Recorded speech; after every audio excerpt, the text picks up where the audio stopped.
दोस्तों, उन बच्चों के लिए खुशखबरी है जो नाबार्ड का बेसब्री से इंतजार कर रहे थे। आज इंतजार खत्म हो गया है।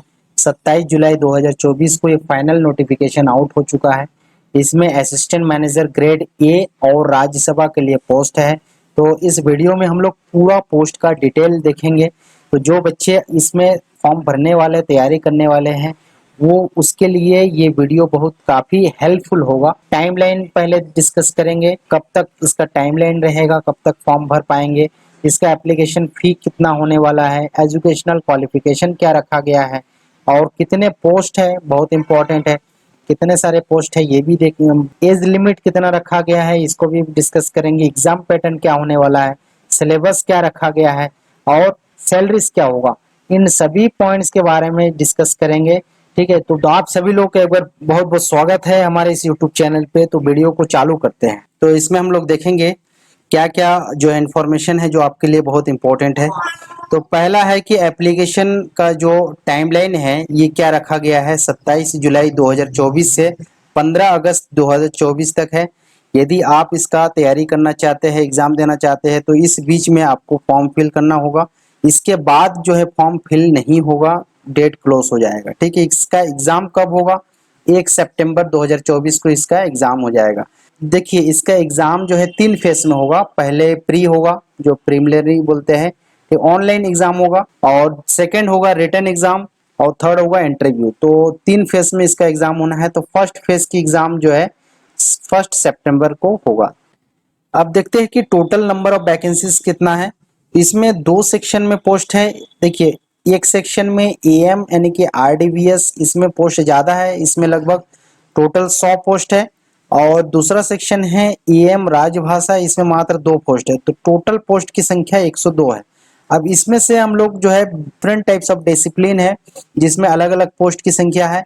तो पहले है जनरल। ठीक है, तो जनरल में कितना पोस्ट है टोटल, तो जनरल में टोटल है 50 पोस्ट है। इसमें जो अनरिजर्व्ड है, जो जनरल कैटेगरी में आते हैं, ठीक, उसके लिए 23 पोस्ट है। और एससी के लिए 7 पोस्ट है, एसटी के लिए 3 है, ओबीसी में 12 और 5 ईडब्ल्यूएस, ठीक है, जो इकोनॉमिकल वीकर सेक्शन में आते हैं उसके लिए 5 पोस्ट है। ठीक, तो इस प्रकार से 50 पोस्ट जनरल में है। चार्टेड अकाउंट में देख सकते हैं 4 है, फाइनेंस में 7 है, कंप्यूटर और इंफॉर्मेशन टेक्नोलॉजी में 16 है, एग्रीकल्चर में 2 है। यदि आप एग्रीकल्चर से है तो आपके लिए 2 है। ठीक है, और एनिमल हस्बेंड्री में 2 है। देखिए, इसमें अलग अलग जो डिसिप्लिन यहाँ पे दिया है, ठीक है, इसके लिए अलग अलग क्राइटेरिया है। मैं आगे बताऊंगा इसमें क्या क्या क्राइटेरिया है। अभी पोस्ट की संख्या आप देख लीजिए। यदि आप एग्रीकल्चर से ग्रेजुएट हुए हैं तो आपके लिए 2 पोस्ट है, एक जनरल में है और एक जो है इकोनॉमिकल वीकर सेक्शन में, ठीक है, ईडब्ल्यूएस में है। ये 2 पोस्ट है। और एनिमल हस्बेंड्री में 2 पोस्ट है, एक फिशरी में है। इस प्रकार से जो बाकी सेक्शन है आप यहाँ पे देख सकते हैं, 1 2 3 ऐसे करके जो है हर एक सेक्शन में, हर एक डिसिप्लिन में पोस्टेस है। ठीक है, यहाँ पे 7 पोस्ट जो है फिजिकल हैंडीकैप के लिए है, जो डिसेबिलिटी वाले रहते हैं उनके लिए 7 पोस्ट है और ये रिजर्व है। ठीक है, इसमें बाकी अदर कैटेगरी वाले ने इसमें नहीं आ सकते हैं। तो ये 7 पोस्ट उन लोग के लिए है जो हैंडीकैप विकलांग आते हैं, ठीक, उनके लिए 7 पोस्ट है। और एक पोस्ट जो है इसमें राजभाषा में है।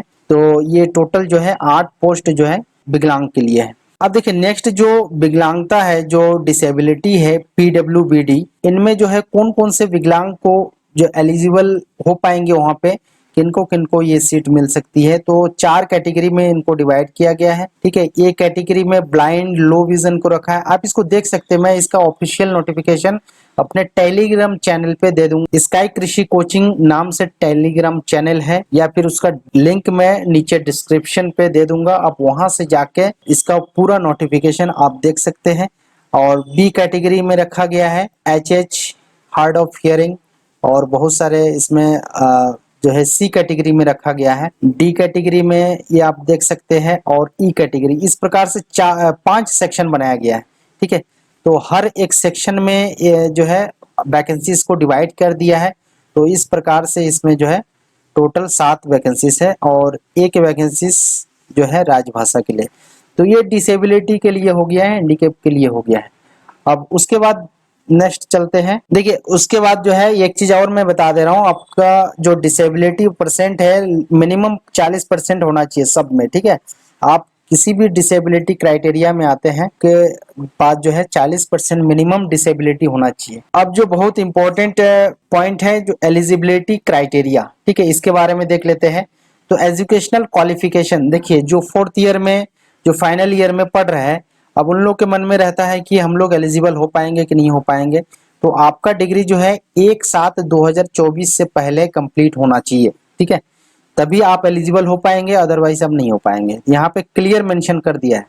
तो आप लोग जो है अगर कर रहे फाइनल ईयर में है, आपका डिग्री नहीं हुआ है, तो आप लोग दे सकते हैं ट्राई के लिए, कोई दिक्कत नहीं है। एकेडमिक क्वालिफिकेशन है ना, जनरल पोस्ट के लिए, जो जनरल पोस्ट सबसे ज्यादा है 50 पोस्ट, उसके लिए आपको जो है एक बैचलर डिग्री चाहिए एनी सब्जेक्ट, है ना, फ्रॉम एनी यूनिवर्सिटी और इंस्टीट्यूट। आप कोई भी सब्जेक्ट से आप डिग्री ले लिए हो, आप बीए हो, बीएससी हो, कोई भी डिग्री चलेगा, बस आपको जो है मिनिमम 60% से उत्तीर्ण होना है, मिनिमम 60%। और एसटी एससी पीडब्ल्यूबीडी के लिए 55%। तो ये चीज आपको होना चाहिए। यदि आप पोस्ट ग्रेजुएट कर चुके हैं तो आपके पास यदि सपोज यूजी का डिग्री है बट आपका जो है 50% है सपोज मान के चलिए, और आप जो है एलिजिबल नहीं हो पा रहे हैं, तो आप पोस्ट ग्रेजुएट किए हैं, उसमें आपका जो है 60% है, तो आप एलिजिबल हो जाएंगे, ठीक है। पोस्ट ग्रेजुएट अगर कर रखे हैं तो उसके लिए 50%, सॉरी 55% चाहिए, ठीक है। पोस्ट ग्रेजुएट के लिए 55% और एसटी एससी पीडब्ल्यूबीडी के लिए 50%। चार्टेड अकाउंटेंट के लिए जो है bachelor degree of any discipline from recognize university ICAI, ठीक है, इसमें आपको डिग्री होना चाहिए। फाइनेंस के लिए जो है ये BBA या BMS, इसका डिग्री होना चाहिए आपके पास। एक मिनिमम क्वालिफिकेशन है जो ग्रेजुएशन होता है, ठीक है, हर एक डिसिप्लिन में आपका ग्रेजुएट मांगा गया है। यदि आपके पास जो है ग्रेजुएट भी है, पोस्ट ग्रेजुएट भी है, तो इससे कोई ज्यादा फर्क नहीं पड़ेगा। इसमें एलिजिबिलिटी सपोज मान के चले आप ग्रेजुएट से नहीं हो पा रहे हैं तो पोस्ट ग्रेजुएट से देखा जाएगा कि पोस्ट ग्रेजुएट में अच्छा परसेंट है तो आप एलिजिबल हो जाएंगे, कोई दिक्कत नहीं है ना। बाकी आपके लिए मिनिमम जो क्वालिफिकेशन रखा गया है वो ग्रेजुएशन ही मांगा गया है, ठीक है। फाइनेंस में आप BBA या BMS, उसके बाद कंप्यूटर इंफॉर्मेशन टेक्नोलॉजी में आप जो है bachelor engineering technology degree computer science, है ना, ये चीज मांगा गया है। उसके बाद जो है एग्रीकल्चर में आप BSc AG किए होंगे तो वो आपके लिए एलिजिबिलिटी क्राइटेरिया है। एनिमल हस्बेंड्री में आप जो है bachelor degree of veterinary science से किए होंगे तो वो एलिजिबल हो जाएंगे, ठीक है। फिशरी में जो फिशरी से किए हैं, ठीक, जितने भी यहाँ पे डिसिप्लिन है दैट मीन्स सभी डिसिप्लिन में बैचलर डिग्री मांगा गया है, ठीक है, बैचलर डिग्री के लिए, ठीक है, सभी डिसिप्लिन के लिए, चाहे फिशरी से हो, फूड प्रोसेसिंग के लिए हो, फॉरेस्ट्री के लिए हो, प्लांटेशन हॉर्टिकल्चर, जियो इन्फॉर्मेटिक, डेवलपमेंट मैनेजमेंट, स्टैटिस्टिक्स, ठीक है। सिविल इंजीनियर का भी है, इसमें BE मांगा गया है, electrical engineer, environmental engineer science, human resources management, ये सभी चीजें। अब assistant manager in grade A राजभाषा, राजभाषा के लिए जो है मेन हिंदी इंग्लिश वाले ही एलिजिबल हो पाएंगे, ठीक है। आप बैचलर डिग्री किए हैं इंग्लिश में या हिंदी में तो उनके लिए ही ये पोस्ट है, और इसमें पोस्ट बहुत कम है। तो ये हो गया एलिजिबिलिटी। आई होप आपको समझ में आ गया होगा। उसके बाद चलते हैं। अब उसके बाद बहुत इंपॉर्टेंट पॉइंट है एज लिमिट, इसको आपको ध्यान देना है कि आपका एज 1/7/2024 तक 21 से लेकर 30 साल के बीच में होना चाहिए, तभी आप एलिजिबल हो पाएंगे, तभी आप अप्लाई कर पाएंगे, नहीं तो आप अप्लाई नहीं कर पाएंगे, ठीक है, आप एलिजिबल नहीं हो पाएंगे। आप अप्लाई तो कर सकते हैं बट एलिजिबल नहीं हो पाएंगे। अब इसके लिए आपको डेट ऑफ बर्थ यहाँ पे जो है दिया गया है, जिससे 2/7/1994 से पहले का डेट ऑफ बर्थ नहीं होना चाहिए और 1/7/2003 के बाद का डेट ऑफ बर्थ नहीं होना चाहिए। मतलब 2/7/1994 से लेकर 1/7/2003 के बीच में जिसका डेट ऑफ बर्थ है, ठीक है, वही कैंडिडेट एलिजिबल हो पाएंगे इसमें, ठीक है। तो आपको समझ में आ गया है। अब इसमें कुछ रिलैक्सेशन दिया गया है, जैसे OBC के लिए 3 साल के लिए और बाकी ST SC के लिए 5 साल का रिलैक्सेशन दिया गया है। अब उसके बाद सिलेक्शन प्रोसीजर बहुत इंपॉर्टेंट पॉइंट है, इसको आपको ध्यान रखना है। सिलेक्शन प्रोसीजर इसमें पहले मैं बता दिया हूं कि पहले प्री होगा, तो ये प्री का एग्जामिनेशन स्ट्रक्चर है। तो इसमें जो है आपको क्या क्या ध्यान रखना है, इसमें देखिए बहुत सारे सब्जेक्ट का आपको एग्जाम देना है। इसमें कुछ सब्जेक्ट क्वालिफाइंग नेचर के हैं, जैसे test of reasoning, English language, computer knowledge और क्वांटिटेटिव एप्टीट्यूड, डिसीजन मेकिंग। ये 5 सब्जेक्ट क्वालिफाइंग नेचर के हैं। इसके मार्क्स आपका जो है मेरिट लिस्ट में नहीं जुड़ता है, ठीक है, इसमें बस आपको पास होना है। उसके बाद general awareness, eco, socio and agriculture, rural development, ये 3 सब्जेक्ट का मार्क्स ही आपको मेरिट लिस्ट में जुड़ेगा, ठीक है। आप इसमें 5 सब्जेक्ट में बस पास हो जाइए और ये तीनों सब्जेक्ट में आपको मार्क्स लाना है। इसी के आधार पे आपको मेरिट लिस्ट बनेगा, उसके बाद ही आप मेंस लिख पाएंगे, ठीक है। तो ये आप लोग को समझ में आ गया होगा। नंबर ऑफ क्वेश्चन देख सकते हैं और मार्क्स भी देख सकते हैं। नंबर ऑफ क्वेश्चन टोटल 200 रहेगा और मार्क्स भी 200, मतलब पर क्वेश्चन एक एक मार्क्स का रहेगा, ठीक है। सभी क्वेश्चन एक एक मार्क्स का रहेगा। इसमें केवल हिंदी और इंग्लिश को छोड़ के बाकी बाईलैंग्वेज क्वेश्चन आएगा। तो ये आपको समझ में आ गया होगा। टाइम इसमें मिलेगा आपको 120 मिनट। ऑब्जेक्टिव रहेगा, ऑनलाइन एग्जाम होगा, है ना, कोई ऑफलाइन नहीं है, ऑनलाइन एग्जाम होगा। कौन कौन से एग्जाम सेंटर में होगा वो भी मैं बता दूंगा। उसके बाद next mains exam test structure for grade A, ठीक है। तो इसमें जर्नलिस्ट के लिए कौन कौन सा जो है एग्जाम, कौन कौन सा सब्जेक्ट रहेगा, ये आपको देखना जरूरी है। तो जर्नलिस्ट जिसमें ज्यादा पोस्ट है उसमें पहला पेपर होगा जनरल इंग्लिश का, जिसमें टोटल क्वेश्चन 3 रहेगा और मार्क्स 100 नंबर। इसमें रिटन रहेगा, ठीक है, 90 मिनट का टाइम रहेगा। और सेकंड पेपर में आपको economics and social issue and agriculture and rural development, ये सब पूरा मिला के 30 क्वेश्चन आएगा, जो 50 मार्क्स का होगा और 30 मिनट्स समय मिलेगा, ठीक। इसमें ये ऑब्जेक्टिव रहेगा और 6 क्वेश्चन आपको जो है रिटन डिस्क्रिप्टिव टाइप से रहेगा, ये 50 मार्क्स का रहेगा, 90 मिनट्स। तो ये आपका जो है किसके लिए है, जर्नलिस्ट के लिए है। ये 2 पेपर आपको देना पड़ेगा, जर्नलिस्ट के लिए है।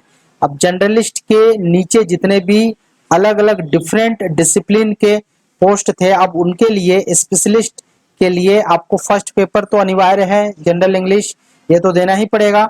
उसके साथ जो आप सब्जेक्ट आप चूज करते हैं, जिसमें आप बीएससी किए हैं, ग्रेजुएशन किए हैं आप, है ना, स्पेसिफिक स्ट्रीम स्पेसिफिक पेपर होगा आपका, ठीक है। ऑब्जेक्टिव आएगा 30 मार्क्स का और 6 क्वेश्चन डिस्क्रिप्टिव टाइप से रहेगा, और ऑब्जेक्टिव में 50 मार्क्स और डिस्क्रिप्टिव में 50 मार्क्स, है ना। तो इसमें 30 मिनट्स और इसमें 90 मिनट्स आपको मिलेगा। तो ये हो गया मेंस एग्जामिनेशन के लिए। और राजभाषा के लिए, राजभाषा में आपका पहला पेपर तो कंपलसरी है सबके लिए, और सेकंड पेपर आपका स्ट्रीम स्पेसिफिक पेपर होगा। इसमें आपका हिंदी होगा या इंग्लिश, जिससे आप ग्रेजुएट किए हैं, ठीक है। तो ऑब्जेक्टिव 30 क्वेश्चन और 50 मार्क्स, और डिस्क्रिप्टिव 6 क्वेश्चन 50 मार्क्स, ठीक है। सेम पैटर्न है, बस आपका जो है स्ट्रीम अलग अलग हो जाएगा। तो ये रहा आपका मेंस एग्जाम का स्ट्रक्चर। उसके बाद जो है ये साइकोमेट्रिक टेस्ट होता है, ये भी मैंडेटरी है। उसके बाद इंटरव्यू 50 मार्क्स का होगा। उसके बाद आपका फाइनल सिलेक्शन हो जाएगा। देखिए उसके बाद ये एक चीज आपको ध्यान रखना है, ये माइनस मार्किंग रहता है इसमें 1/4, ठीक है। आप जो है एक क्वेश्चन आप गलत करेंगे तो आपका 1/4 मार्क्स काटे जाएंगे, ठीक है। और अगर 4 क्वेश्चन गलत किए तो 1 मार्क आपका कट जाएगा। उसके बाद हम लोग सिलेबस की बात करते हैं। तो सिलेबस क्या क्या है देख लेते हैं। तो पहला पेपर जो है सबके लिए कॉमन रहेगा, जो इंग्लिश का पेपर है। उसके बाद जो जनरल डिसिप्लिन है, जो जिसमें सबसे ज्यादा पोस्ट था 50 पोस्ट, उसके लिए इंग्लिश के साथ ये सेकंड पेपर की तैयारी करना पड़ेगा। उसका सिलेबस ये नीचे दिया है। तो इसका पीडीएफ मैं टेलीग्राम चैनल पे डाल दूंगा। टेलीग्राम चैनल नीचे डिस्क्रिप्शन पे उसका लिंक दिया है, वहां से जाके आप ज्वाइन कर सकते हैं। अब उसके बाद देखते हैं कि एग्रीकल्चर एंड रूरल डेवलपमेंट। तो इसमें आपको क्या क्या पढ़ना है, soil and water conservation, water resources, farm engineer, farm and agri engineering, plantation, horticulture, जितने भी एग्रीकल्चर से रिलेटेड स्ट्रीम्स है ना, उन सभी चीज़ों को पढ़ना पड़ेगा। सभी चीज़ के लिए यहाँ पे मेंशन किया गया है। ठीक है, छोटे छोटे सब्जेक्ट हैं तो इसको आपको पूरा कवर करना पड़ेगा। तो ये पूरा सिलेबस है आपके सामने। ठीक, आपको इसे अच्छे तरीके से देखना है, एक एक पॉइंट को कवर करना है, क्योंकि वहाँ पे सब्जेक्टिव भी आएगा, ऑब्जेक्टिव भी आएगा, तो दोनों प्रकार से आपकी तैयारी होना चाहिए। ठीक है, तो ये सिलेबस हो गया आपका कंप्लीट। उसके बाद एग्जाम सेंटर की बात करते हैं, कहाँ कहाँ पे एग्जाम होगा। ये प्री एग्जाम की बात कर रहे हैं। ठीक है, प्री एग्जाम जो है ये ऑनलाइन टेस्ट होगा और लगभग लगभग सभी स्टेट में इसका एग्जाम सेंटर है। अंडमान निकोबार में, पोर्ट ब्लेयर में, आंध्रा में दिया है। यहाँ पे देखते हैं न, श्रीकुलम, गुंटूर, अरुणाचल प्रदेश में है, असम, बिहार, चंडीगढ़, छत्तीसगढ़, गोवा, गुजरात, हरियाणा, लगभग लगभग सभी स्टेट में इसका एग्जाम सेंटर दिया है। ठीक, आप अपना एग्जाम सेंटर देख सकते हैं, आपके जो नज़दीकी स्टेट या फिर नज़दीकी सेंटर है आप वहाँ पे अप्लाई कर सकते हैं। और सभी स्टेट के जो बड़ा बड़ा सिटी है वहाँ पे एग्जाम होगा, बट इसका जो मेंस एग्जाम होगा वो चुनिंदा सिटी पे ही होगा। ठीक है, ये प्री एग्जाम सेंटर है। उसके बाद फेज 2 यानी कि मेंस एग्जामिनेशन का सेंटर और फेज 3 जो साइकोमेट्रिक टेस्ट होगा, तो इसका सेंटर जो है आप देख सकते हैं यहाँ पे दिया है। अहमदाबाद दिया है, बेंगलोर, भोपाल, भुवनेश्वर, चंडीगढ़, चेन्नई, गुवाहाटी, हैदराबाद, जयपुर, जम्मू, मतलब बड़े बड़े सिटी में इसका एग्जाम सेंटर होगा। ठीक है, जो सेकेंड फेज की एग्जाम होगा उसका ये सेंटर है, तो आप यहाँ से देख सकते हैं। उसके बाद बहुत इंपॉर्टेंट पॉइंट है एप्लीकेशन। ST SC और PWBD के लिए 150 रुपया लगेगा मात्र एप्लीकेशन के लिए, और अदर कैंडिडेट के लिए 850 रुपया। ठीक है, और स्टाफ जो भी होंगे उसके लिए कोई फीस नहीं है। तो ये फी स्ट्रक्चर है। आप यदि अदर कैंडिडेट हैं, ठीक है, जनरल हो, OBC हो, तो आपके लिए 850 रुपया, और यदि आप ST SC हो तो 150 रुपया लगेगा। उसके बाद सैलरी की बात करते हैं, सैलरी कितने मिलने वाला है। तो पे स्केल आप यहाँ पे देख सकते हैं, अलग अलग पे स्केल में पहले थोड़ा सा जो है कम होगा, बट जो है ये 1 डेढ़ साल में आपका सैलरी लगभग 1 लाख पर मंथ। उसके बाद हाउ टू अप्लाई, कैसे अप्लाई करना है, तो आप ये नाबार्ड के वेबसाइट में जाके अप्लाई कर सकते हैं वहाँ पे। ठीक है, तो बस आज के लिए इतना ही। वीडियो अच्छा लगे तो लाइक कर दीजिए, और अपने दोस्त जो जिसको इन्फॉर्मेशन नहीं है, जानकारी नहीं है, उन तक ये वीडियो पहुंचा दीजिए। आज के लिए इतना ही, धन्यवाद।